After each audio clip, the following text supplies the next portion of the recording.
Hey, it's Peyton. I'm having one of those lie in bed and pull the covers over your head kind of nights. You ever have one of those? I don't know.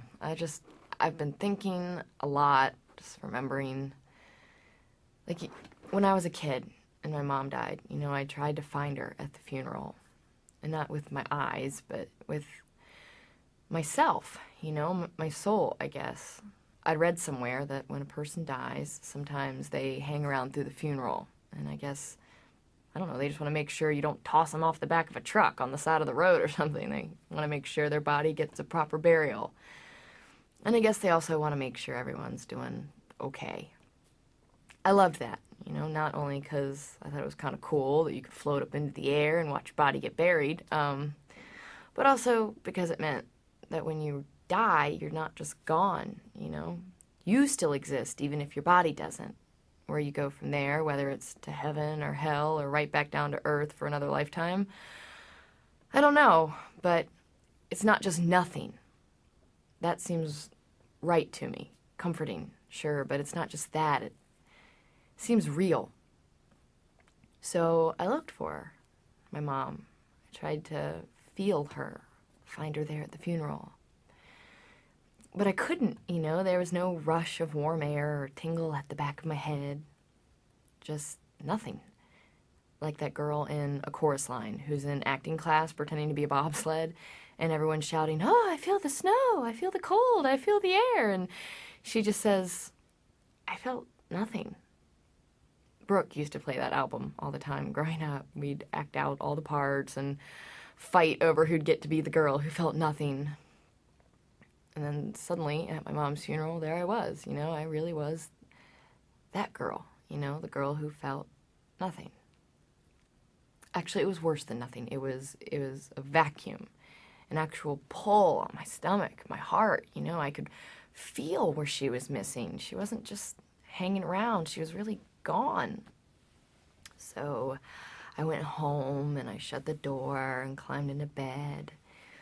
And Brooke came over at some point and just climbed in with me. And I remember she put her arm around me the way my mom used to do when I'd climb into her bed after like a bad dream. And then Brooke told me we'd have to stay friends forever because I'd always need someone around to remind me how great my mom was. So I could close my door and turn off the light and pull the covers over my head and try to escape as much as I wanted, but Brooke was always going to come after me because she owed at least that much to my mom. And then just as I was trying to fight back the tears on that one, I felt something, I don't know, it sounds crazy, but I just felt like my mom was there, in that room, hovering up around the ceiling, checking to make sure that everyone was okay. I never told Brooke that. Or anyone, really. Actually, you know what? Scratch that. I think there was one drunken night when I tried to explain the whole paranormal phenomenon to Nathan, but it took about 10 seconds for him to start making fun of me. Something tells me that him falling in love with Haley has done a lot for his faith in things that can't be explained with hard science. Anyway, sometimes I wonder if that was real, feeling my mom there, or if I just needed to believe in it that moment. But honestly, deep down in my heart, I really do think that my mom is alive and well. She's somewhere else. And I don't think that because it makes me feel better, because honestly, it doesn't. It doesn't make me miss her any less. It doesn't push down the lump in my throat or untie the knot in my stomach. It just is. There's a poem. Lucas gave it to me, actually. It kind of makes me feel like I'm not crazy, so I thought I'd share it with you. Here it goes. I am standing upon the seashore. A ship at my side spreads her white sails to the morning breeze and starts for the blue ocean. She is an object of beauty and strength. I stand and watch her until at length she hangs like a speck of white cloud just where sea and sky come to mingle with each other. Then someone at my side says, "There, she is gone." Gone where? Gone from my sight. That is all.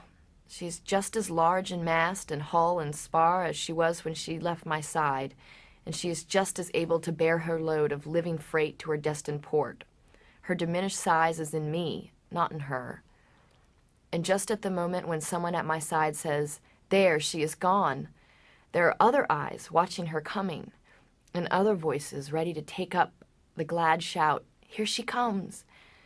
And that is dying. So, if you're missing someone tonight, or wondering where they might be, or if they even are still at all, I hope that helps. And the lump in your throat, the knot in your stomach, it goes away. I don't know how, but it does. It just takes time. But if you find a way to make it happen any faster, hey, feel free to let me know. Good night.